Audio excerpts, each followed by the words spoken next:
Film की शुरुआत में जून वू वीडियो गेम खेल रहा था जब कुछ भयानक हुआ। अचानक उसकी लाइव स्ट्रीम चैट में सभी ने उसे एक ही मैसेज भेजना शुरू कर दिया, भागो, अभी बाहर निकलो। पहले तो उसे लगा कि यह सिर्फ प्रशंसकों की शरारत है, लेकिन फिर उसे राष्ट्रीय आपदा एजेंसी से एक आपातकालीन अलर्ट मिला और उसके ठीक बाद उसने बाहर एक जोरदार धमाके की आवाज सुनी और उसके बाद नीचे से चीखें सुनाई दी। उलझन में जून वू बालकनी में चला गया और उसने जो देखा उससे वह पूरी तरह से स्तब्ध रह गया। बाहर की दुनिया पूरी तरह से अस्त-व्यस्त थी। लोग दहशत में इमारतों से बाहर निकल रहे थे। एक दमकल ट्रक अनियंत्रित होकर दुर्घटनाग्रस्त हो गया और फिर उसने सड़क पर किसी को दूसरे व्यक्ति को काटते हुए देखा। जून वू स्तब्ध रह गया। उसे कुछ समझ नहीं आया कि क्या हो रहा है। तभी एक महिला हाथ में रसोई का चाकू लिए अपनी बेटी को बचाने के लिए दौड़ी, लेकिन जैसे ही वह पास पहुंची उसकी अपनी बेटी पर झपटी और उसे किसी जंगली जानवर की तरह काटने लगी। जून वू डर के मारे देखता रहा, पूरी तरह से स्तब्ध। और जब उसे समझ नहीं आ रहा था कि आगे क्या करे, तभी अचानक दरवाजे पर जोरदार दस्तक हुई। उसने झांकने के छेद से देखा। बाहर सब कुछ फिर से सामान्य लग रहा था। उत्सुकतावश उसने दरवाजे के हैंडल तक हाथ बढ़ाया, लेकिन जैसे ही उसने दरवाजा खोला एक आदमी अंदर घुस आया। चौंक कर जून वू पीछे हट गया। वह उसका पड़ोसी सांगचुल था। वे बिल्कुल भी पास नहीं थे और जून वू का पहला इरादा उसे बाहर निकालने का था, लेकिन सांगचुल ने जाने से इनकार कर दिया। उसने विनती की, मुझे अपना बाथरूम इस्तेमाल करने दो, मैं उसके तुरंत बाद बाहर चला जाऊंगा। कोई और विकल्प न होने पर जून वू ने अनिच्छा से सहमति जताई और टीवी चालू कर दिया। तभी उसे आखिरकार सच्चाई का पता चला। एक रहस्यमय वायरस पूरे शहर में फैल रहा था। ये लोगों को उग्र ज़ॉम्बी जैसे राक्षसों में बदल रहा था और अगर कोई उसे काट भी लेता तो वह भी संक्रमित हो जाता। जून वू घबरा गया। उसे याद आया कि सांगचो के कपड़ों पर खून लगा था। डरकर वह हथियार ढूंढने लगा। तभी सांगचोल बाथरूम से बाहर निकला। जून वू ने एक चाकू पकड़ा और उसे बाहर जाने के लिए चिल्लाया। सांगचो ने जोर देकर कहा कि वह ठीक है, लेकिन अगले ही पल उसकी आंखें अचानक लाल हो गई और फिर कुछ भयानक होने लगा। सांगचू का सामना करते हुए वो आगे बढ़ा। अपनी पूरी ताकत लगाकर वो आखिरकार सांगचूल को अपार्टमेंट से बाहर धकेलने में कामयाब रहा, लेकिन जैसे ही उसने दरवाजा बंद किया उसे सांस लेने का मौका भी नहीं मिला। बाहर सांगचूल एक बहुत बड़े भयानक ज़ॉम्बी से घिरा हुआ था। यह देखकर जून वू डर के मारे स्तब्ध रह गया और जरा सी भी आवाज नहीं निकाल सका। जैसे ही ज़ॉम्बी बूढ़ चला गया उसने जल्दी से फ्रिज को खींच लिया और दरवाजा कसकर बंद कर दिया। फौरन जून वू ने अपने माता पिता को फोन करके पूछा कि वे ठीक हैं या नहीं, लेकिन किसी ने जवाब नहीं दिया। शुक्र है, थोड़ी देर बाद उसकी मां ने उसे एक संदेश भेजा जिसमें बताया गया कि वे अभी सुरक्षित है। उसने उससे साफ कहा, घर के अंदर रहो और बचाव का इंतजार करो। जब रात हुई तो जून वू ने अपने पास बचे हुए थोड़े से खाने का जायजा लिया। उसने पहले तो खाने को 7 हिस्सों में बांटा, लेकिन फिर से सोचने के बाद उसने उसे फिर से 9 हिस्सों में बांट दिया। कोई भी अंदाजा नहीं लगा सकता था कि यह अफरा तफरी कब तक चलेगी। अगले दिन उसने ऑनलाइन वीडियो देखे जिसमें लोग मदद की गुहार लगा रहे थे। प्रेरित होकर उसने अपनी गुहार रिकॉर्ड करने का फैसला किया। उम्मीद थी कि शायद कोई उसे नोटिस करे, लेकिन जल्द ही उसकी उम्मीदें टूट गई। तभी जून वू ने अपना ड्रोन देखा और अचानक उसे एक अच्छा विचार आया। उसने अपना फोन ड्रोन से बांधा और उसे बाहर की स्थिति देखने के लिए भेजा, लेकिन ड्रोन के कैमरे से उसने जो देखा वह वाकई भयानक था। पूरा मोहल्ला ज़ॉम्बी का खेल का मैदान बन गया था। एक भी जीवित व्यक्ति दिखाई नहीं दे रहा था। निराश महसूस करते हुए जून वू ने वीडियो गेम खेलकर अपना ध्यान भटकाने का फैसला किया, लेकिन जैसे ही उसने गेम शुरू किया उसका सर्वर से अचानक कनेक्शन टूट गया। जून वू ने सोचा कि उसे थोड़ी नींद ले लेनी चाहिए, लेकिन सुबह लगभग 2-2:30 बजे नीचे से अजीब आवाजों ने अचानक उसकी नींद खोल दी। उत्सुक और चिंतित होकर वो दौड़कर देखने लगा कि क्या हो रहा है, लेकिन जैसे ही उसने बाहर झांका एक गोली उसके सिर के पास से निकल गई। पता चला कि नीचे एक महिला पुलिसकर्मी ज़ॉम्बी के खिलाफ एक क्रूर लड़ाई में थी। वो दृढ़ और निडर थी, लेकिन गोलियों की आवाज ने उन्हें और भी ज्यादा आकर्षित कर लिया और हालात और भी बदतर हो गए। उसकी गोलियां खत्म हो गईं। जैसे ही उसने फिर से गोली चलाने की कोशिश की, एक ज़ॉम्बी झपटा और उसे जमीन पर पकड़ दिया। और भी ज़ॉम्बी तेजी से उस पर टूट पड़े और उसे बिना किसी रास्ते के जकड़ लिया। हताशा के एक पल में उसने अपनी बंदूक अपने सिर पर उठाई, खुद ही उसे खत्म करने के लिए तैयार। लेकिन एक पल की हिचकिचाहट के बाद वो ऐसा नहीं कर सकी। फिर जून वू सब कुछ छोड़ दिया। उसने अपने पिता की पुरानी शराब पी, भूख लगने पर इंस्टेंट नूडल्स खाए, थकने पर झपकी ली और जब भी वह टूटा हुआ महसूस करता चुपचाप रोया। लेकिन वह शांतिपूर्ण दुख ज्यादा देर तक नहीं रहा। जल्द ही उसका खाना खत्म हो गया। जब वह निराशा में डूबा हुआ था तभी उसे चमत्कारिक रूप से अपनी मां का एक आवाज वाला संदेश मिला, लेकिन सिग्नल बहुत कमजोर था। उसने कितनी भी कोशिश की, संदेश नहीं आ रहा था। इसलिए उसने एक बड़ा जोखिम उठाया और सिग्नल ढूंढने के लिए खिड़की से बाहर निकला। आखिरकार उसे एक कनेक्शन मिल गया, लेकिन उसे बस अपने माता पिता की चीखें सुनाई दी जिन पर ज़ॉम्बी ने हमला किया था। यह जानकर कि उसके माता पिता शायद मर चुके हैं, जूनवू पूरी तरह से टूट गया। सारा दर्द और दुख एक साथ फूट पड़ा। अब वह जीना भी नहीं चाहता था, लेकिन चुपचाप हार मानने के बजाय उसने सामने का दरवाजा खोला और पास वाले ज़ॉम्बी पर अपना पल्ला घुमाना शुरू कर दिया। उसने जानबूझकर जोर जोर से आवाजें निकाली ताकि और ज़ॉम्बी आकर्षित हो सके। जब कोई प्रतिक्रिया नहीं मिली तो वह बाहर भी गया, लेकिन जैसे ही वह बाहर निकला, ज़ॉम्बी की एक विशाल लहर उसकी ओर दौड़ी। जुनवू, जो सोच रहा था कि वह मरने वाला है, सचमुच डर गया। वह पागलों की तरह भागा, लेकिन दूसरी तरफ भी ज़ॉम्बी भरे हुए थे। उसने जल्दी से लिफ्ट का बटन दबाया, लेकिन अगले ही पल ज़ॉम्बी का एक विशाल झुंड अंदर आ गया। फिर जुनवू जल्दी से कबाड़ के ढेर के पीछे छिप गया और खतरे से बाल बाल बच गया। ज़ॉम्बी के चले जाने के बाद वह घर वापस दौड़ा, लेकिन तभी उसने अपने पीछे कुछ सुना। सौभाग्य से वह ज़ॉम्बी जिंदा रहते हुए अंधा था और उसे नहीं देख पाया। जुनवू ने इस मौके का फायदा उठाया, अपने अपार्टमेंट पे दौड़ा और दरवाजा जोर से बंद कर दिया। ज़ॉम्बी तुरंत उस आवाज की ओर खींचे चले आए। हैरानी की बात यह है कि उनमें से कुछ को अभी भी अपने इंसानी जीवन की धुंधली यादें थी और उन्होंने दरवाजा खोलने की भी कोशिश की। शुक्र है कि कुछ देर बाद उन्होंने हार मान ली और चले गए। उस रात ज़ॉम्बी से अपना बदला लेने के बाद जुनवू ने एक आखिरी वीडियो रिकॉर्ड किया। वह दुनिया को अलविदा कहने के लिए तैयार था, लेकिन जैसे ही वो अपनी आखिरी सांस लेने वाला था, खिड़की से अचानक एक लाल रोशनी चमकी। यह सड़क के उस पार वाली इमारत से आ रही थी। उसी पल जुनवू को एहसास हुआ कि वो अकेला जीवित नहीं बचा था। उसने रस्सी खोलने की कोशिश की, फिर जल्दी से लाल बत्ती की तरफ देखा। उसे आश्चर्य हुआ कि एक जवान और खूबसूरत लड़की सड़क के उस पार खड़ी थी। उसने घृणा से उसकी ओर इशारा किया और उसे बेवकूफ कहा, लेकिन गुस्सा होने के बजाय जुनवू को अजीब तरह की खुशी महसूस हुई। वो खुद को रोक नहीं सका और उत्साह से उसकी तरफ हाथ हिलाया। लड़की ने हाथ के इशारों से उसे बताया कि वे कल शाम 7 बजे फिर बात करेंगे। फिर दोनों अपने कमरों में लौट गए। जुनवू की तरह वो लड़की भी वायरस के प्रकोप के बाद से अकेली रह रही थी, लेकिन वो जिंदा रहने में कहीं बेहतर थी। उसने अपने खाने का राशन सख्ती से रखा और अपने अपार्टमेंट के अंदर जाल भी लगाए ताकि आने वाले किसी भी ज़ॉम्बी को मार गिराया जा सके। अगले दिन उन्होंने नाम बदल लिए।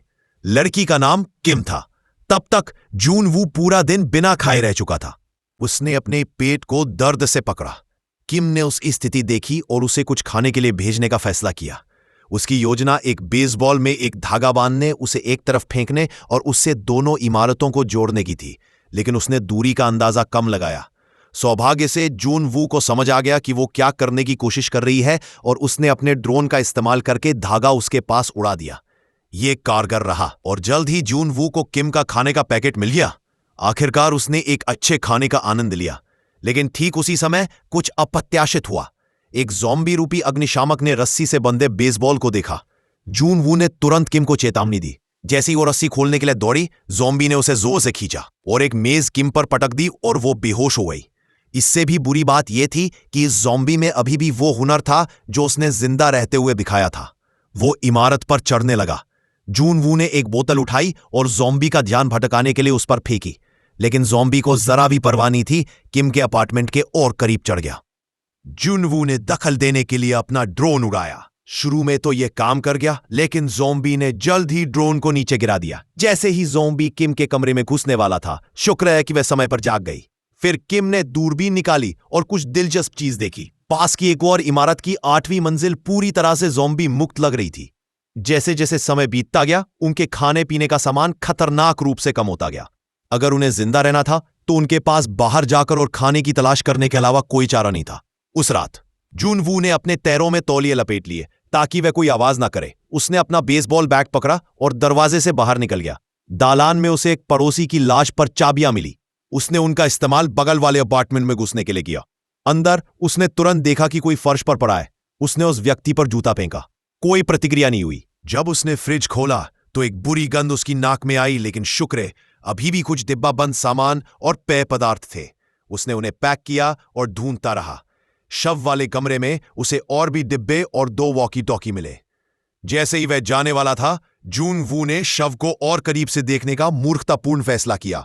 अचानक एक ज़ॉम्बी उस पर पीछे से झपटा। उसने शव को पकड़ लिया और उसे हमले को रोकने के लिए ढाल की तरह इस्तेमाल किया।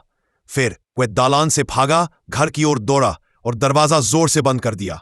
उस रात उसने कई दिनों में अपने सबसे संतोषजनक भोजन का आनंद लिया।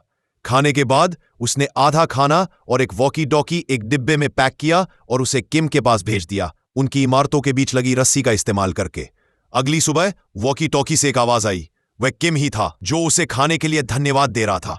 फिर से एक और इंसानी आवाज सुनकर जूनवू भावुक हो गया। उसके बाद से वे रोज वॉकी टॉकी पर बात करते थे। उनकी दोस्ती ने उन्हें इस भूस्वप्न में आगे बढ़ने की ताकत दी। जब वे बात कर रहे थे तो अचानक उन्हें बारिश जैसी आवाज सुनाई दी। जूनवू पानी लेने के लिए खिड़की की ओर दौड़ा, लेकिन जब उसने उसे खोला तो वह स्तब्ध रह गया। बारिश नहीं हो रही थी, ज़ॉम्बी के कदमों की आवाज थी। किसी कारण से सभी ज़ॉम्बी उन्माद में आ गए थे और इमारतों पर धावा बोल रहे थे।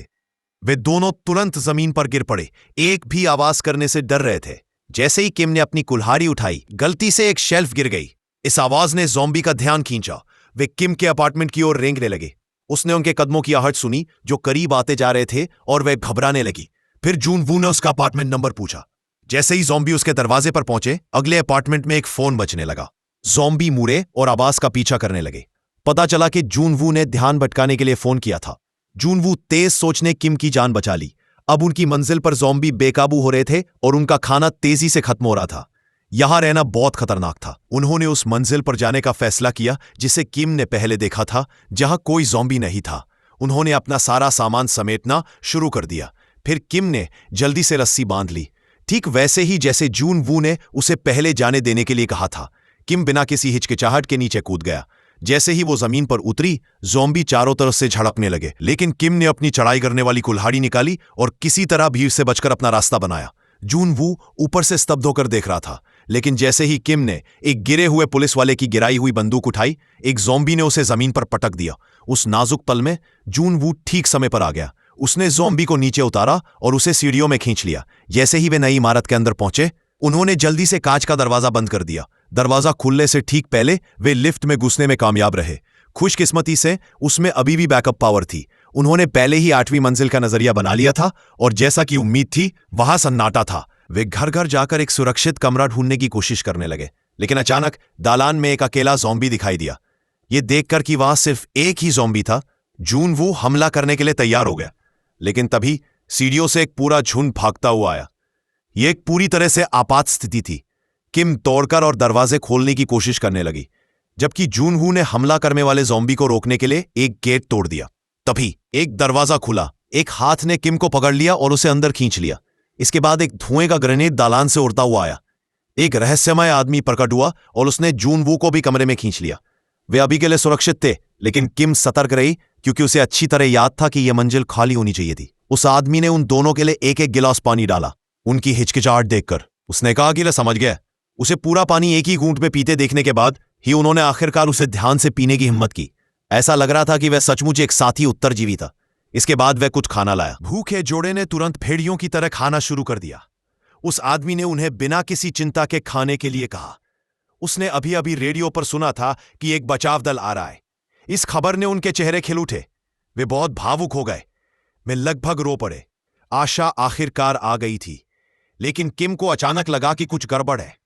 उसने कमरे में चारों ओर देखा और ध्यान दिया कि परिवार की कोई भी तस्वीर उनके सामने वाले आदमी से मेल नहीं खा रही थी। जैसे ही वह उससे पूछने ही वाली थी, जूनवू उसके बगल में गिर पड़ा। कुछ ही क्षणों बाद उसकी अपनी दृष्टि धुंधली हो गई और वह भी बेहोश हो गई। उस आदमी ने बिना समय गंवाए किम को घसीटते हुए पीछे वाले कमरे में ले गया। जब किम की नींद खुली तो वह अपने सामने एक महिला ज़ॉम्बी को बंधा हुआ देखकर डर गई। वह उस आदमी की पत्नी थी। वह उससे बहुत प्यार करता था और उसके ज़ॉम्बी में बदल जाने के बाद भी उसने उसे जाने नहीं दिया। वह उसे भूखा मरते हुए नहीं देख सकता था, इसलिए उसने उसे खिलाने के लिए बचे हुए लोगों को फुसलाया। जो परिवार कभी यहां रहता था, वह सब उसका भोजन बन गया था। कमरे के बाहर उस आदमी ने धीरे से अपनी पत्नी को पकड़े हुए रस्सी को ढीला किया। किम चीखी और डर के मारे पीछे हट गई। तभी जूनवू जाग गया और घबराहट में उसने उस आदमी पर अपनी बंदूक तान दी, लेकिन उस आदमी ने उसकी आंखों में देखा और शांति से रस्सी छोड़ दी। जूनवू आगे की ओर कूदा और उसका सिरा पकड़ने की कोशिश की, लेकिन ज़ॉम्बी की ताकत बहुत ज्यादा थी। रस्सी फिसल गई। जूनवू दौड़कर दरवाजे की ओर गया और पाया कि वह बंद था। कमरे से एक भयानक चीख गूंजी, फिर सन्नाटा छा गया। क्या ज़ॉम्बी ने अपना खाना खा लिया था? उस आदमी ने धीरे से दरवाजा खोला और ज़ॉम्बी ने झपट्टा मारा और उसकी गर्दन पर काट लिया। पता चला कि किम ने ज़ॉम्बी के सिर को तकिए से ढक दिया था और किसी तरह बच गया। उस आदमी को अपनी ज़ॉम्बी पत्नी को दिलासा देते हुए देखकर किम अब और बर्दाश्त नहीं कर सकी। उसने ट्रिगर दबा दिया जिससे उनकी पीड़ा खत्म हो गई, लेकिन गोली की आवाज ने ज़ॉम्बी की बाढ़ ला दी। मौत का सामना करते हुए किम और जुनवू ने एक दूसरे के चेहरे पर कड़वी मुस्कान बिखेरी।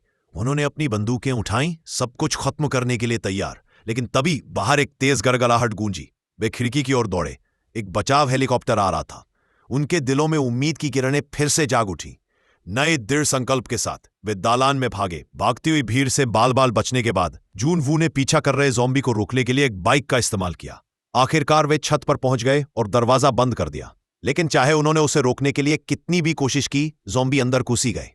जब सब कुछ खत्म होता दिख रहा था तभी हेलीकॉप्टर ने उन्हें देख लिया और ज़ॉम्बी पर गोली चला दी। उन्हें पीछे धकेल दिया। आखिरकार दोनों को बचा लिया गया। उसी समय रेडियो टावर को भी ठीक कर दिया गया। एक एक करके और भी बचे हुए लोग ऑनलाइन SOS संदेश भेजने लगे, क्योंकि जब तक आप जीवित हैं तब तक हमेशा आशा बनी रहती है, यहां तक कि सबसे बुरे समय में भी। और इसी के साथ ये शानदार मूवी समाप्त हो जाती है। ऐसी और मूवी देखने के लिए लाइक करें, सब्सक्राइब करें।